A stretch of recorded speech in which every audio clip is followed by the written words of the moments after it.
Yo, yo, yo, it's your boy Glenn Lawrence, and I got a special guest with me tonight. See, she's like so special. Like in my mind, like she's special. You know why? Because hers my girls. That's right. Hers my girls. We got Coco up in the house. What's going on, love? What's going on? So, it's funny because you and I have talked about a lot of things,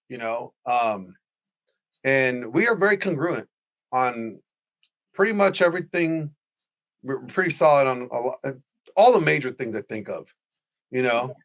And so when the topic came up as if you were a guy, besides after we got past the part where you said you would flip your penis around like an elephant trunk. Yes, that would be awesome. Besides doing that, once we finally got past that 10 minutes later.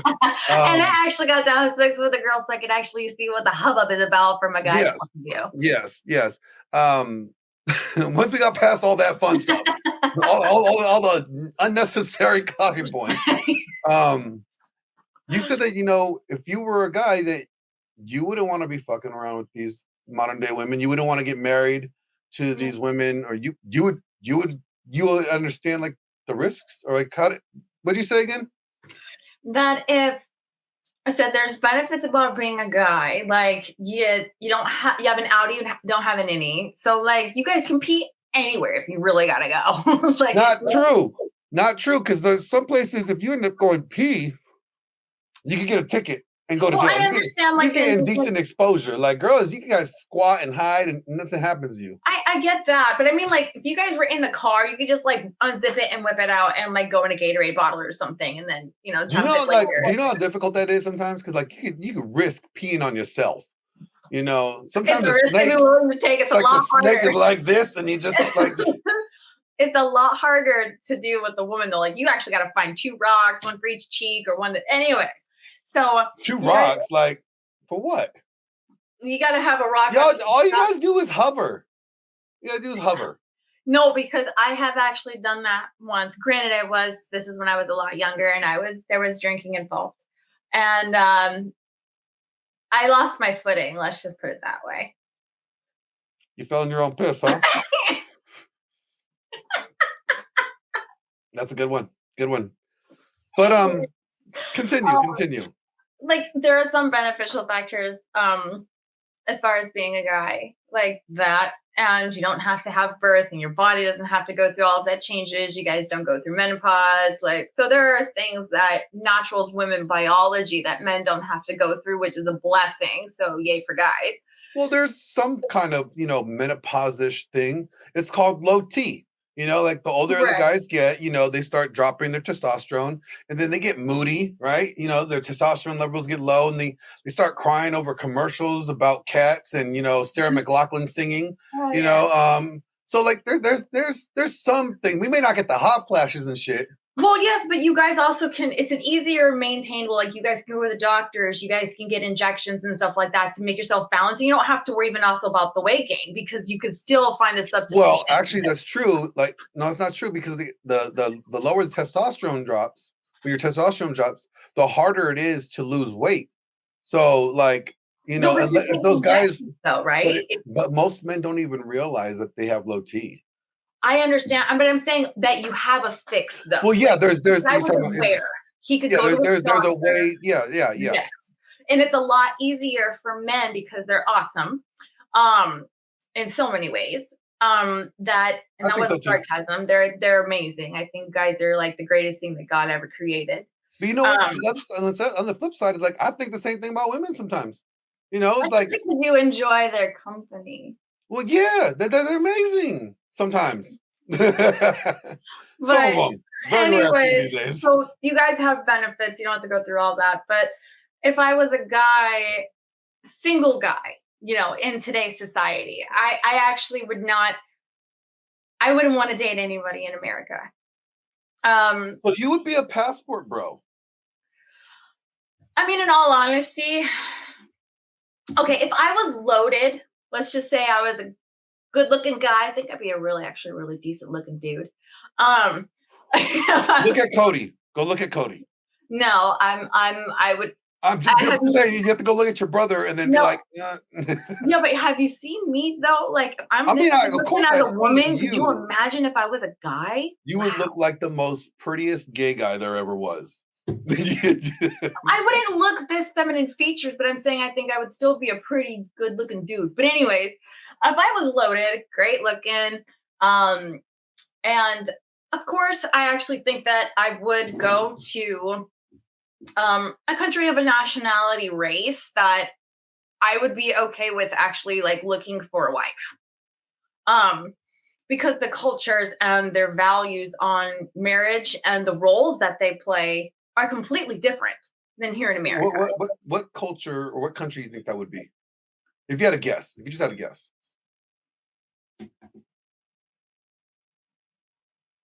I don't know. I know the Philippines are really big on that. Um, Yeah, Philippines are Philippines. really big. I know a lot of Filipino people, and they're really big on that. I mean, for me, they're Mhm. too short. Um, But you'll be a guy, so technically you probably wouldn't care how short she is. You probably just will be more concerned if she was too tall, taller than you. that's true, but I mean, I think I know that there are a lot of women like that in Costa Rica, Yep. I where my gotta be family a grew up. Costa So I think I Rican. would probably go out there. I Um, did. you didn't go out there to find. Well, I didn't go out there to get you, but I still got Right. one of Yeah. them. Right. And the women, as long as they maintain themselves and take care of themselves, the women are absolutely beautiful. I So concur. probably like somewhere like that. But it's just different. And out here, it's women are marrying men as starter husbands to build an income basis. Basically, they're like a stepping stone. So women are Yeah, it's like getting a promotion.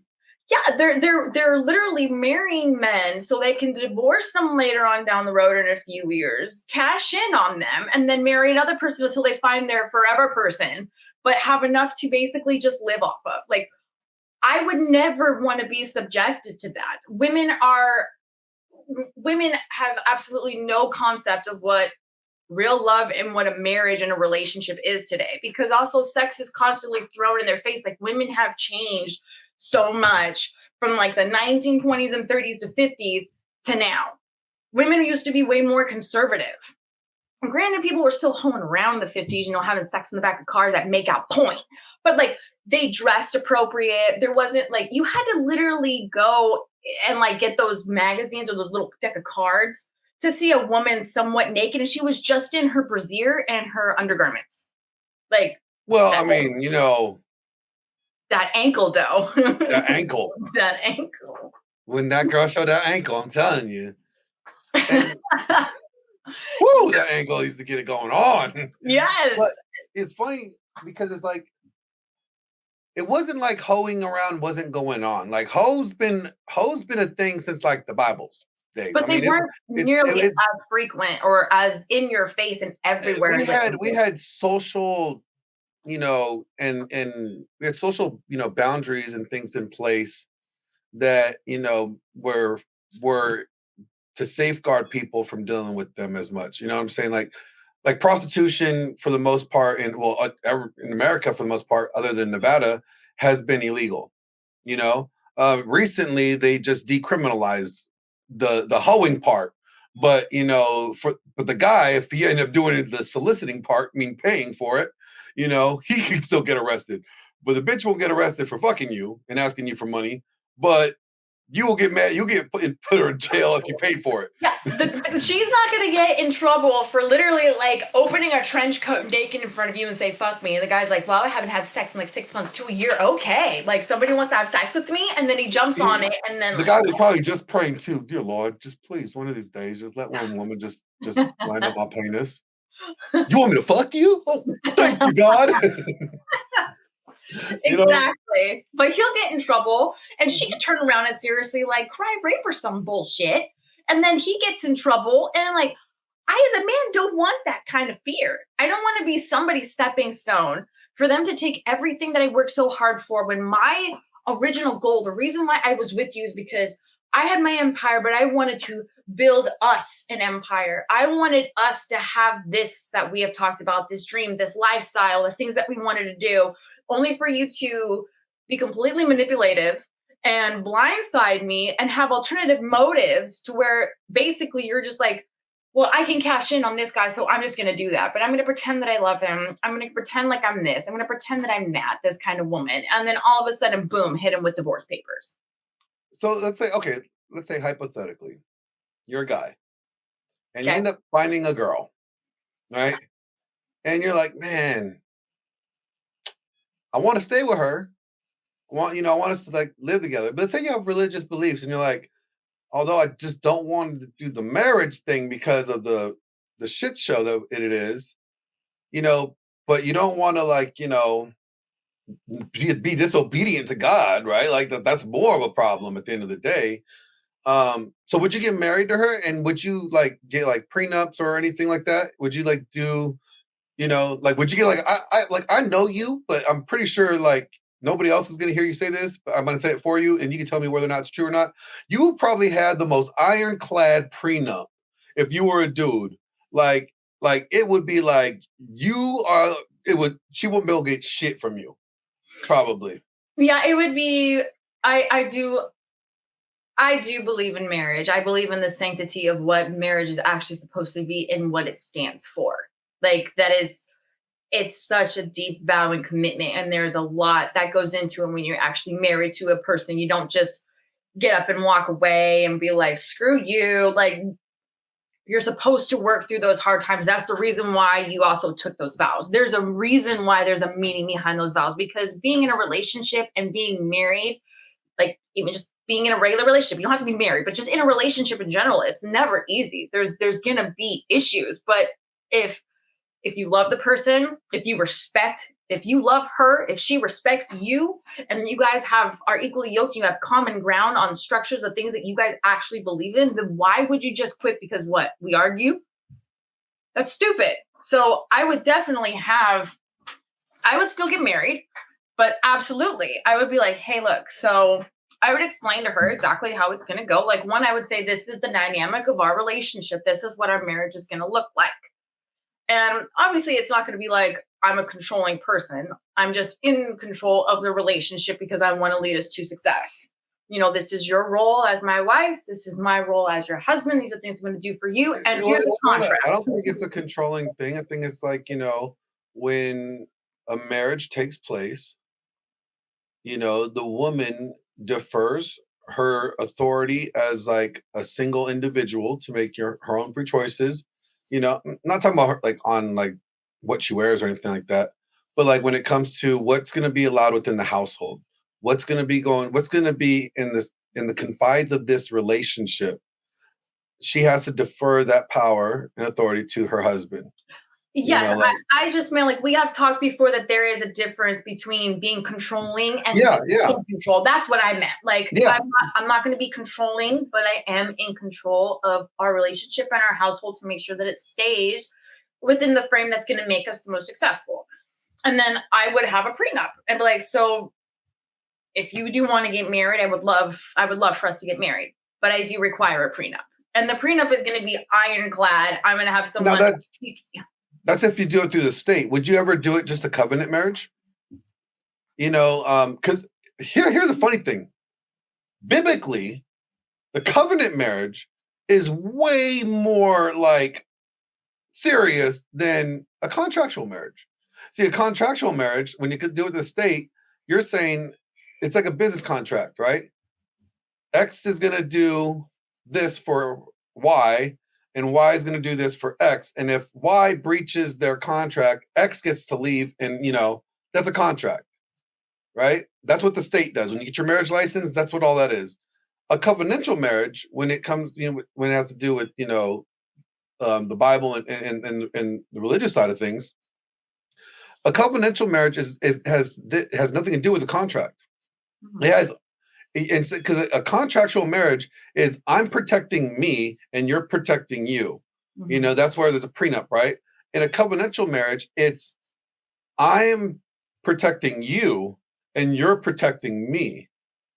It's weird. It's flipped, right? So it's in essence like that's where they get the whole unconditional or unconditional love, right? Because it goes like, from regardless of what you do, I made a covenant to take care of you, to love you, to be with you. So I should not be worried about, I have to be more concerned and more aware and be more committed to what I agreed to God with than I should be about what you're doing.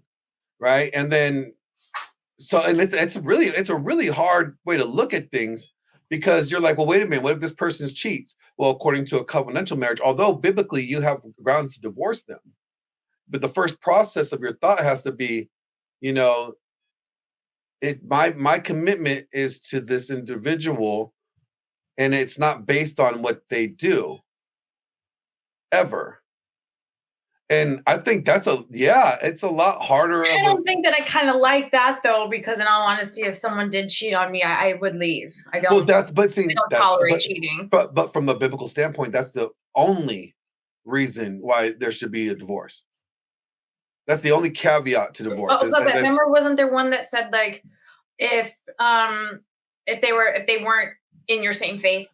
Yeah, if they were unequally yoked. But see, here's the other thing: if they have to be unequally yoked, so you can't share the same faith, and they have to leave you.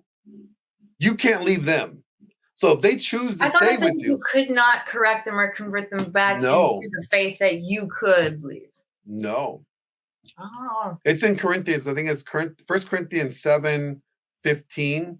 Here, let me just do a little quick Google search because I want to be accurate. While you're doing that, I'll answer your question. I personally think that I would still do a state marriage. I mean, I don't know if you can do both. I would do both if that's the case, but I would still get married. But why would the state, like, why would you want to give her a state marriage?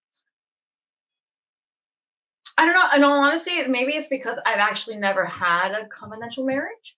So, and like, I feel like you're almost going through the exact same things. Like you have a pastor there, you know, you're saying your vows, you're doing your biblical stuff. So for me, I feel like it's kind of like one and the same thing, but I would have a prenup to where I wouldn't be worried if we got a divorce, because I would list exactly the things. Like if she had done this X, Y, or Z, then she gets nothing in the divorce. Let me show you what it says right here in 1 Corinthians 7, 15. Can you see it? Or did I zoom in too far? Scroll down a little bit because I'm on 8, or scroll up. Sorry. Okay, so it's right here. Oh, okay. Yeah. It says, if the unbelieving partner separates, let it be so. In such case, the brother or sister is not enslaved. God has called you to peace. So basically, they would have it requires them leaving you and them being unbeliever, right? So it's like they have to like just like, you know what? While you're at church and praying and doing the Jesus thing, they're like, I'm out. And they like, you come home and they're gone, that type of thing. Yeah. So like if they have to leave you, you can't just be like, dipping out on them though. I think a lot of people probably think that's the case. And they're like, well, I was a believer and they weren't, and I left and I got with my pastor instead. That would be foul. But no, I still think that I would get married by this date. I don't think that would bother me, especially if I had a very, very good, solid prenup. Because she would automatically know. And if she had an issue signing it, if she was like, I know I have heard women pull that and be like, I don't want to sign a prenup. Why should I sign a prenup? Like, do you not trust me? It's a whole manipulation game to just throw you off. Like, they're trying to get what they want because they don't want to have to be held accountable. Because like, that me automatically shows that they have insecurities within themselves that they cannot hold themselves to a standard. That they're saying if X, Y, and Z. Like, if there's infidelity, you get nothing. If there's this, you get nothing. Like, you get nothing if these things happen. If you continue to disrespect me and we don't correct that behavior, I will divorce you. Like these types. What would you think about, like, let's say like you love them and you wanted to still be married, but they just didn't want to be married to you anymore. They just were tired of you. They're just done with you. Like there's no reason, like you didn't do anything wrong. There's no fault done. Do you still think that like you should have to pay alimony to them for that? Hell no. I'd be like, here, this is what we're gonna do. We're going to figure out our assets. you know, Like split what you acquired while you were while we were married. together, here, let's figure out how we're gonna do this, and then we'll divide things evenly. Like if you want the house, you just buy me out, or vice versa. Then that's your business, but we'll divide everything evenly. Because I would rather them come to me and tell me that, and then to be blindsided and find out that they're cheating. And it would suck if I was still in love with that person, but I can't force them if I'm not doing anything wrong or anything different. It's just, it can happen. So Yeah. I would Like, divide things evenly, but then that's all they get. So the money that they get from us division, that's all that they get. That's it. That's what you got to survive off to give yourself a good start. So yeah. that way you can start working or figure out what you need to do in your life. But you're the one that is coming to me telling me that you are no longer in love with me. So why should I have to pay you when Mhm. I'm not the person that fell out of love? Exactly. And if I haven't done anything wrong or anything different to allow that kind of behavior from you. Exactly. And I think I think certain states, like I think Texas is a state that is a fault divorce, or you have to have fault in order to receive like alimony or anything. Like, there's something has to have had been done. Like there has to have been cheating that you could prove in court. There has to be spousal abuse that yet you could prove in court, or like abandonment or something like that. Everything has to be proven I think in that that's court. great. I think that's how it should be everywhere. I think every state should adapt that, but like I do too. I'll be like, you know what? Texas is looking real good right about now. But like the thing is, like you have to get the. It doesn't matter where you get married. You just have to be living in there when you get divorced in order for the state, you know what I'm saying? Things go south. You're like, hey, do you want to move to Texas? And you move No, you around. just be like, you know what? I got a new job in Texas. We're moving to Texas. You already see the end of the You're tunnel. catching all the signals and all the red flags. You're like, you know what? We're moving to Texas. Time for a move. Yep. But it's funny because you're a woman, and this is what you're saying. But if a guy told women that today, oh God, couldn't have it. they would be like, "You're so unromantic." I mean, no, even like guys like Hafiz or Ruslan, right? Like if they heard a guy told a girl that today, they'd be like, "Well, then you're just going into it expecting it to fail." And it's like, no, it has nothing to do with expecting anything to fail. What I'm saying is like, I'm being smart. I love you. I really want this to work out. I want us to spend the rest of our lives together. But just in case you get a change of mind down the road, I'm protecting myself, because I shouldn't have to lose everything because you change your mind on your commitment. You decided to renege on your vows. Right. I shouldn't have to pay the consequence for your decisions. Right. And it's funny because like those guys, those kind of guys, especially the trad cons, and like guys like Matt Walsh, and I just laid into his ass the other day with a new video. Those type of guys, they don't get it.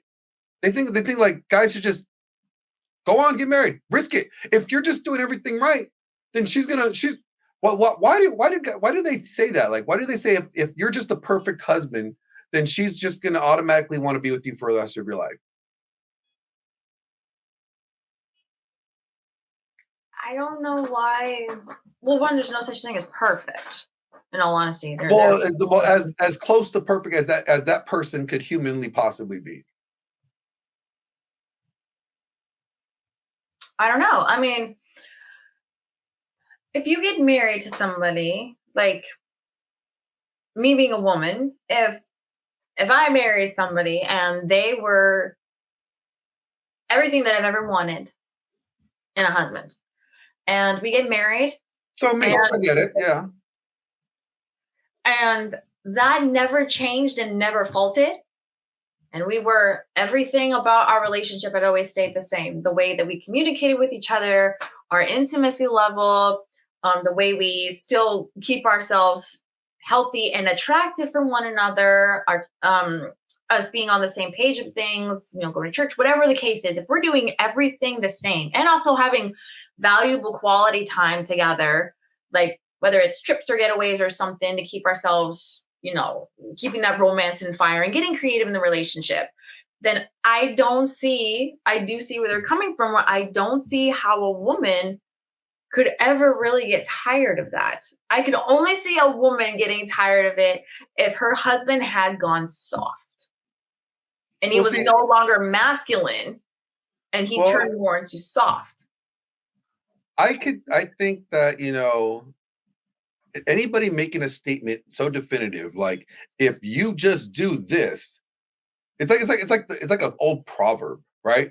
Think of the field of dreams. If you build it, they will come. They will come. Yeah. Well, like, what if you built it and they never showed up? So then you're going to be mad at the person that told you if you built it, they will come. And then when you go back to them, you're like, well, I built this. Nobody's there. And because that doesn't make sense, because it opens the door for them to just keep on punting and not like taking responsibility for the statement they're saying. Because this is what a lot of those guys will say. They're like, well, you must not have been the good servant leader. If you were just doing everything you were supposed to be doing, if you were just a really good servant leader, like what they preach in the church, like if you're a good servant leader, then you know what, your wife wouldn't have cheated on you. No, Or your wife would have stayed. Then what are they explaining? Like what is their example of a good servant leader? Jesus. Be like Jesus. Yeah, and everybody wanted to be with Jesus. So obviously they're not doing things the way that Jesus did then, obviously, right? Because everybody wanted to be around him. But who humanly on this earth could be like Jesus? He was the only exactly. So then they can't make that statement definitive. Exactly. It sounds completely logical. Now, if they also took statistics like from older couples and older generations when life in homes, the nuclear family homestead had been in play, I know people that are still together, still madly in love with each other. But they also lived in a different era with different morals and values of like how the household was supposed to be, how marriage was, what it actually meant, those types of things. So yes, it can work and it has been proven to work. But in today's day and age, they can't make those kind of statements because people don't operate the same as they did 50 years ago. Yeah, because before marriage, some people say, well, it was women didn't have the choices and freedom that they did to just divorce their husbands like they do now. So they just were forced to stay in them, and they probably wouldn't have chosen to stay in them if they had the same freedoms. And I would say, probably true for some, but I don't think the majority of them would have done it that way. I think that there was a understanding and belief, and a deeper conviction about marriage and that commitment back then than what we do have now. So, I think there might be some people would have done that, but I don't think the majority of them would. Everything was a lot different back then. Yeah. So, but when they say like that, like be a servant leader, I'm just like, well, that may be so. You may have work to do as a servant leader or whatever the case is, but at the same time, if they're not giving you the respect and if they're not submitting to you, then they're not going. It doesn't matter how great of a servant leader you are. It's what I'm saying. It's like they excuse the fact, or they just don't realize that women and men are free thinking. They can make their own decisions. They can choose what they want, regardless of what's going on. Like, they're not compelled to do anything just because someone else is doing X, Y, and Z. You know what I'm saying? Like, you could choose. If someone is being offensive to you or being mean to you, you could choose to leave that scenario. If someone's abusing you, you can make the choice to leave. But you could also make the choice to stay. And so there's a choice that has to be made. And the individual, nobody can control an individual's choice. So saying like, oh, if you just be this servant leader and you just do this all the time and you're just perfect like this, then they won't leave. And it's like, you don't know that because you can't control people. God gave people free will for a reason. Well, plus you also have to play in effect, like if like in your example, you built the field and nobody's coming, but like, so that means that you have created a good empire. You are creating that atmosphere and you're waiting for somebody where you're like, nobody's here. Like, in that scenario, like they can't make statements for people like that, be like, oh, you just be a servant leader and they'll never leave you. Yeah, but you also don't want to be a good servant leader and then bring somebody in that is completely narcissistic. Or that doesn't deserve that kind of servant leader. Yeah, exactly, because what they're doing is they're manipulating you and the situation because they see what you have as desirable. So that doesn't necessarily mean anything, because they could look at if a guy is not vetting a woman properly because he's like, oh, somebody's actually coming to my field. And they get really excited and they're like, look at all this stuff that I could like provide for us. They're coming on my field. They're coming all over my field. They're coming all over my field. I got hats, I got gears, I got all of it. Like, what do you want? Like, you want it all? I'll give it to you. Like, so they're just super over enthusiastic because they just so badly just want that person that they're meant to be with, you know, and to have to share that with for everything, all the hard work that they put in to build that. But then modern women, all they see is fucking dollar signs. That's all that they see. They don't see like, wow, like he has discipline. Like he has self-respect for himself. He knows exactly what he wants in life. He's hardworking. He's masculine, but he's caring. Like they don't see what is making of that man to yeah, because they don't know what it took for him to acquire all that. Like they don't know what he went through. Walking into it. Like they walk into it. They probably just think like, oh, he had helpers. Like they're at the finish line and he said, yeah. Yes. And like they don't see that he actually had to pour his own blood, sweat, tears, money, like backbreaking stuff, like to actually create that. They don't see that. And so, but a good old-fashioned woman that believes in like the nuclear family and the households and the role playing and biblical roles that we are supposed to have actually can look at that and then ask him, like, first we would be like, wow, did you build all this yourself? He'll be an honest, maybe like, yeah, but you know, I had somebody come in and do the wiring or whatever the case is, you know, but he's like, let somebody install a fridge. Exactly. I had a little problem with this, so the neighbors came over. But yeah, I built the toilet was on the fritz and they just wouldn't flush properly. I did all this myself. Like that would put somebody like me in absolute awe. Be like, wow, he can build this. Like, it's not like this is going to be so good at the end of this marriage. Like, that's not. I only have to wait 10 years in this house and I get to. How much time do I possibly have to give him so I can cash out as much as possible? Like, that's how women think. So, like, but if I know that they say that you technically don't, you want to have your kingdom already built before you bring somebody in. I have mixed feelings about that. I think if you're not already in a relationship, or like if you found somebody like, you know, and you're already building your empire like you're trying to, and you meet someone along the way that you're equally yoked with, I don't think that you should have to wait and be like, well, you need to be in a better place and be more secure and be all this and before you bring them in there. Because why? Because God made Eve Adam's helper. So if you found that, yeah, she helped him right out of the Garden of Eden too. Shut up. This is true. Say it ain't so. This is true. She was the first modern woman. So she was the original modern woman. She was the original, and it was all bad. Hence why everything now with modern women are all bad. So take a lesson from Eve. Hello. What did we learn? What did we learn from Eve? She made bad decisions. She ate the wrong thing. Got everybody kicked the fuck out of it. The reason why we also hate being a woman sometimes is because of her. So it's not like you know that child pain thing. Really hating women. You know that child pain thing you got experience? Yeah, that's from eating an apple.